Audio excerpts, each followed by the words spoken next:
नमस्कार, आप देख रहे हैं न्यूज चक्र। मैं अभिसार शर्मा।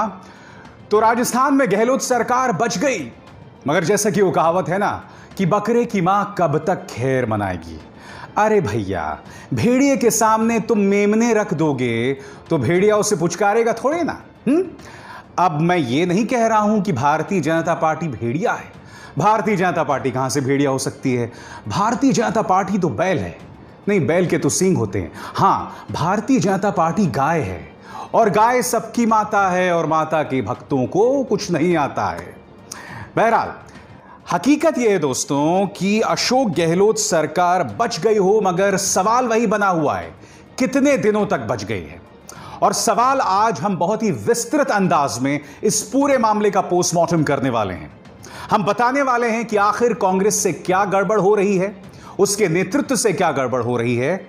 मगर उससे पहले एक बहुत ही अहम मुद्दा पिछले हफ्ते का, जिसे पूरी तरह से मीडिया ने सिरे से खारिज कर दिया। क्या आप जानते हैं PM cares fund?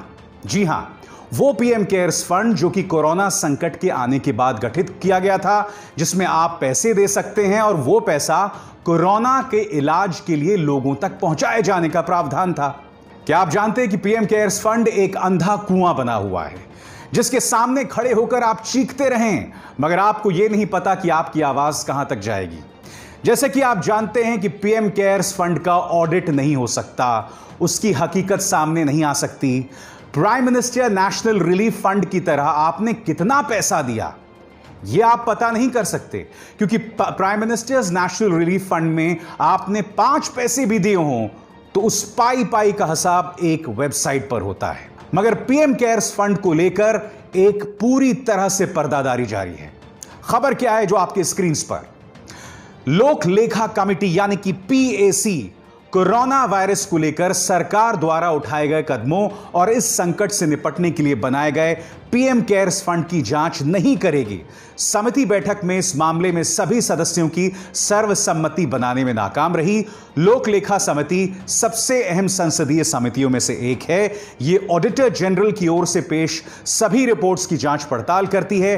PAC 2G spectrum जैसे अहम मामलों की जांच कर चुकी है।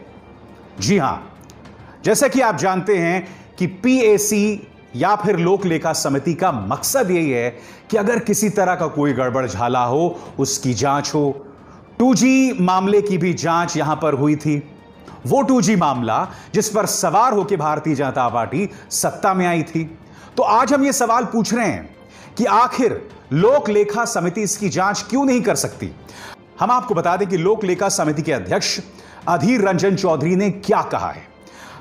देश के बारे में सोचना चाहिए और अपनी अंतरात्मा से काम करना चाहिए, और इस महत्वपूर्ण विषय पर आम सहमति उन्होंने बनाने की अपील की।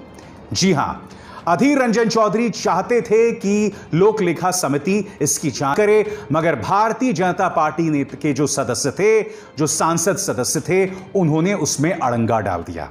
अब मैं आपको बताना चाहता हूं कि इस मुद्दे में भूपेंद्र यादव, जो कि बीजेपी के नेता और सांसद हैं, उन्होंने क्या कहा। पीएम केयर्स की फंडिंग संसद द्वारा स्वीकृत नहीं है, और इस वजह से लोक लेखा समिति इस मामले की जांच नहीं कर सकती। एक बात मैं समझ नहीं पा रहा हूं, इसका ऑडिट नहीं हो सकता, लोक लेखा समिति इसकी जांच नहीं कर सकती।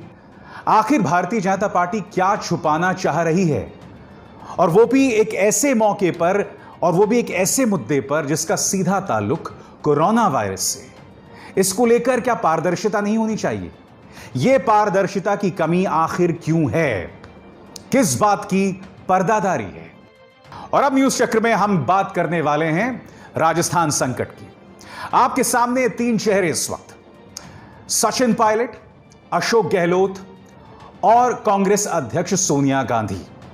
मैं इस तस्वीर में कांग्रेस के नेता राहुल गांधी को भी शामिल करना चाहूंगा, क्योंकि बेशक वो पार्टी के अध्यक्ष नहीं हैं, मगर पार्टी के तमाम बड़े मामलों में इनका दखल रहता है। आज इन तीनों पक्षों से कुछ सवाल किए जाने चाहिए, और इन सवालों के जरिए आप समझेंगे कि दरअसल दिक्कत क्या है। सबसे पहले आपके स्क्रीन पर सचिन पायलट, और सचिन पायलट से मेरे ये सवाल एक एक करके। जैसे कि आप जानते हैं कि सचिन पायलट राजस्थान के उप मुख्यमंत्री रहे हैं। न सिर्फ उप मुख्यमंत्री रहे हैं, बल्कि इनके पास 2 विभाग भी हैं। अगर उन्हें लगता है कि उन्हें मुख्यमंत्री बनाया जाना चाहिए तो उन्हें इस बात का प्रमाण पेश करना चाहिए कि उनके पास 50% से ज्यादा विधायकों का समर्थन हासिल है। यह मौका उन्हें 2018 में भी मिला था, मगर तब भी वो इस बात को प्रमाणित नहीं कर पाए थे। ऐसे में अगर आप मुख्यमंत्री पद की महत्वाकांक्षा पालते हैं तो क्या यह जायज है? क्या आपके पास विधायकों का समर्थन हासिल है? इसके अलावा साल 2013 से आपके पास राजस्थान प्रदेश अध्यक्ष पद की कमान भी रही है। तो ऐसे में अगर आप ये सोचते हैं कि आपको मुख्यमंत्री भी बनाया जाए तो ये लालच नहीं तो क्या है, ये ब्लैकमेल नहीं तो क्या है? क्योंकि आपको इस बात के प्रमाण पेश करेंगे कि आपके पास वाकई अधिकतर विधायकों का समर्थन हासिल है। इसके बाद कुछ और मुद्दे।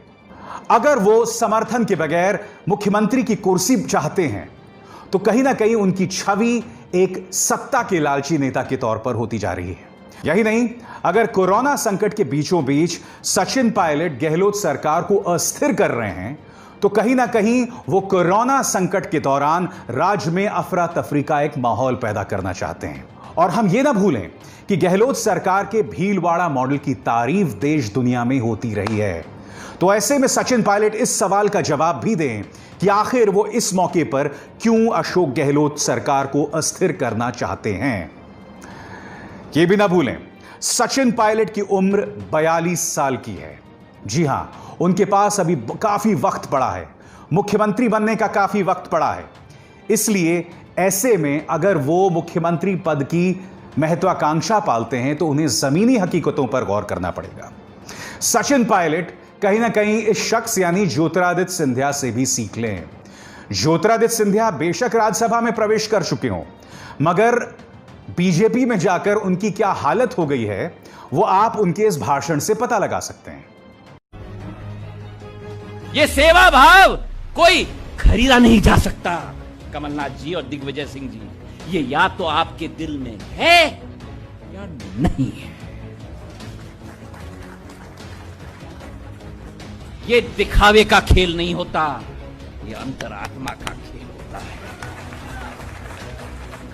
ये भाषण देने से नहीं होता, ये जमीन पर काम करने से होता है। ये उड़न खटोले के रोटर ब्लेड के धूल से नहीं होता, ये धूल खाने से होता है। सुना आपने? अब सिंधिया साहब बिल्कुल नरेंद्र मोदी जी की नकल करने की कोशिश कर रहे हैं। कभी आपने ज्योतिरादित्य सिंधिया को इस तरह की बयानबाजी करते देखा है? मैं ये नहीं समझ पाता हूं कि बीजेपी जाके आखिर नेताओं को हो क्या जाता है। तो ये बात तो थी सचिन पायलट की। अब कुछ सवाल और कुछ मुद्दे मुख्यमंत्री अशोक गहलोत के सामने। अशोक गहलोत साहब से यह पूछा जाना चाहिए कि आखिर किस राज्य में अपने ही उप मुख्यमंत्री को पुलिस जो है वो नोटिस भेजता है, वो भी देशद्रोह की आरोपों के चलते। जैसे कि आप जानते हैं कि इस तरह का आरोप लगाया जा रहा था कि अशोक गहलोत सरकार को अस्थिर करने की कोशिश की जा रही है खरीद फरोख्त करके। तो पुलिस जो है वो एक नोटिस भेजता है उप मुख्यमंत्री सचिन पायलट को। मैं जानता हूं कि इस मुद्दे पर अशोक गहलोत क्या कह रहे हैं। इस ट्वीट के जरिए वो बताने की कोशिश कर रहे हैं कि इस प्रक्रिया के अंतर्गत उन्हें भी यह नोटिस भेजा गया है। मगर अशोक गहलोत खुद से ईमानदारी से सवाल पूछें, किस राज्य में मुख्यमंत्री अपने ही उप मुख्यमंत्री को पुलिस का एक नोटिस भेजता है? क्योंकि होम मिनिस्ट्री अशोक गहलोत के अंतर्गत आती है। ऐसे में अफरा तफरी का माहौल पैदा नहीं करना, राजनीतिक अस्थिरता का माहौल पैदा नहीं करना, नहीं तो क्या हो सकता है? इसके बाद यह सवाल भी पूछा जाना चाहिए कि क्या अशोक गहलोत सचिन पायलट के कामों में दखल देते थे? क्योंकि सचिन पायलट की यह शिकायत रही थी कि बेशक उनके पास 2 मंत्रालय हों, मगर वो एक भी अपॉइंटमेंट खुद नहीं कर पाते थे, नौकरशाहों की अपॉइंटमेंट खुद नहीं कर पाते थे। तो ऐसे में अशोक गहलोत के अंदर इतनी असुरक्षा क्यों? सवाल यह भी कि क्या अशोक गहलोत 2013 से ही सचिन पायलट से असुरक्षित महसूस कर रहे हैं, जब से उन्हें प्रदेश अध्यक्ष बनाया गया है? अशोक गहलोत ने कांग्रेस को यह भी वादा किया था कि लोकसभा चुनावों में मैं आपको सफलता दिलाऊंगा, मगर हकीकत आपके सामने है, एक भी सीट नहीं जिता पाए अशोक गहलोत। यही नहीं, उनका सारा ध्यान अपने बेटे की लोकसभा सीट में था और वो बाकी तमाम सीटों को उस वक्त भूल गए थे। ये तमाम सवालात अशोक गहलोत से किए जाने चाहिए। जितना दोष यहां सचिन पायलट का है, उतना ही दोष यहां पर अशोक गहलोत का भी दिखाई देता है। और अब कुछ सवाल केंद्रीय आला कमान से, या ये कहा जाए केंद्रीय आला कमान के नुमाइंदों से। आपके स्क्रीन पर ये हैं अविनाश पांडे। अविनाश पांडे कौन है? ये हैं राजस्थान के इंचार्ज। राजस्थान का जिम्मा इनके हाथ में है। इस वक्त इस तस्वीर में आप देख सकते हैं कि अविनाश पांडे विक्ट्री का साइन दे रहे हैं। नहीं पांडे जी, विक्ट्री का साइन नहीं, आपका साइन होना चाहिए ये कि हे भगवान, मैंने राज्य को क्या कर दिया। 18 महीने से संकट चला आ रहा था, 18 महीने से इस संकट की सुगबुगाहट थी, मगर अविनाश पांडे ने कुछ नहीं किया। दरअसल यही हालत हर कांग्रेस के राज्य में इनके पर्यवेक्षकों की है। छत्तीसगढ़ जाइए तो पीएल पुनिया इसी तरह का बवाल कर रहे हैं। तो आप एक तरह से कह सकते हैं कि कांग्रेस के जितने भी पर्यवेक्षक हैं वो पूरी तरह से नाकारा हैं। अब एक सवाल कांग्रेस के अध्यक्ष सोनिया गांधी से। मैं जानता हूं कि पिछले 48 घंटों में आप सचिन पायलट से लगातार बात कर रही हैं, मगर जब यह संकट इतने दिनों से चला आ रहा है, तब क्या आपने अशोक गहलोत और सचिन पायलट को सामने बिठाकर इस मुद्दे को संबोधित करने की कोशिश की? क्या वक्त की यह मांग नहीं थी कि आप ये तमाम मुद्दे उठाते? क्योंकि कहीं ना कहीं सिंधिया प्रकरण, ज्योतिरादित्य सिंधिया प्रकरण जो है वो एक सबक था कांग्रेस के लिए।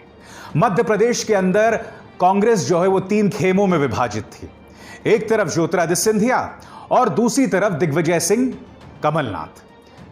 और यह गुटबाजी का ही नतीजा थी कि ज्योतिरादित्य सिंधिया ने बगावत की और नतीजा आपके सामने है, एक राज्य कांग्रेस के हाथ से चला गया। क्या इन सवालों का जवाब कांग्रेस अध्यक्ष देंगी? आपके स्क्रीन पर यह है कांग्रेस नेता कपिल सिब्बल, और कपिल सिब्बल ने एक अहम ट्वीट किया है। कपिल सिब्बल ने कहीं ना कहीं कांग्रेस आला कमान से इस संदेश के जरिए एक गुहार लगाई है कि कांग्रेस के अंदर जो अफरा तफरी मची है इस पर लगाम लगाई जाए, वरना तमाम घोड़े जो हैं वो अस्तबल से निकल जाएंगे। और हो भी रहा है, क्योंकि एक एक करके कांग्रेस अपने राज्य गंवाती जा रही है, अपनी अनिश्चितता के चलते, अपनी इसी गुटबाजी के चलते। आज मैं तमाम सवालात आपके सामने क्यों उठा रहा हूं? क्योंकि बहुत जरूरी है कि जब सत्ता में भारतीय जनता पार्टी जैसी पॉलिटिकल पार्टी हो, जिसका मकसद किसी भी कीमत पर सत्ता हासिल करना हो, साम दाम दंड भेद से, जब भारतीय जनता पार्टी संवैधानिक मूल्यों को इस कदर कुचल रही हो, तो बहुत जरूरी है कि देश के अंदर एक सजग, एक मजबूत विपक्ष होना चाहिए। और कांग्रेस इस तरह का विपक्ष देने में पूरी तरह से नाकाम साबित हो रही है। मगर हकीकत यह है कि कांग्रेस के नेता राहुल गांधी अब भी भारतीय जनता पार्टी नेताओं के अंदर असहजता पैदा करते हैं। राहुल गांधी एक बयान देते हैं और पूरी की पूरी बीजेपी खड़ी हो जाती है उनका मुकाबला करने के लिए। ऐसे में बहुत जरूरी है कि कांग्रेस एक रणनीति के साथ आगे बढ़े, क्योंकि यह देश की जनता के साथ नाइंसाफी होगी अगर देश के सामने या विकल्प के तौर पर देश के सामने एक बहुत ही निकम्मा विपक्ष हो। क्या कांग्रेस इस बात पर गौर करेगी? दोस्तों, हिंदी में 2 कहावतें हैं, मौके पर चौका मारना और बहती गंगा में हाथ धोना। और इन दोनों कहावतों पर केंद्र की भाजपा सरकार को संपूर्ण विश्वास है। जी हां, एक ऐसे मौके पर जब अशोक गहलोत सरकार कुछ मुश्किल में है, केंद्र की भाजपा सरकार क्या करती है? क्या आप जानते हैं कि आज राजस्थान में कई ठिकानों पर इनकम टैक्स के रेड्स मारे गए? और ये इनकम टैक्स के रेड्स किन लोगों पर मारे गए? कांग्रेस के नेता धर्मेंद्र राठौर और राजीव अरोड़ा, इसके अलावा बिजनेसमैन ओम कोठारी, और ये तमाम लोग कांग्रेस के निकटवर्ती लोग हैं, या तो कांग्रेस के नेता हैं या कांग्रेस से जुड़े हुए बिजनेसमैन हैं। सही कहा है किसी ने कि मोदी सरकार राज्य सरकारों का खास ख्याल रखती है। मैं जानता हूं कि सत्ता हासिल करना किसी भी कीमत पर भारतीय जनता पार्टी का लक्ष्य रहा है, साम दाम दंड भेद से। मगर बीजेपी को समझना होगा कि अब आपकी स्क्रिप्ट जो है ना, वो थोड़ी सी जिसे कहते हैं प्रेडिक्टेबल होती जा रही है, एक ढर्रे पर चलती नजर आ रही है। जैसे ही राज्य सरकार मुश्किल में होती है तो या तो ऑपरेशन लोटस ही शुरू हो जाता है। अब इस स्थिति में क्या हुआ कि सचिन पायलट के पास नंबर्स नहीं है जितनी की उम्मीद बीजेपी कर रही थी, तो उन्होंने क्या किया, समानांतर तौर पर इनकम टैक्स के रेड्स मारने शुरू कर दिए। तो बीजेपी जो है पूरी तरह से एक्टिव हो गई है। न्यूज चक्र में बस इतना ही। मेरी आप सबसे अपील कि इस कार्यक्रम को ज्यादा से ज्यादा लोगों तक पहुंचाएं, लाइक करें, शेयर करें और न्यूज क्लिक को न सिर्फ सब्सक्राइब करें बल्कि उस बेल आइकन को भी जरूर दबाएं। अभिसार शर्मा को दीजिए इजाजत। नमस्कार।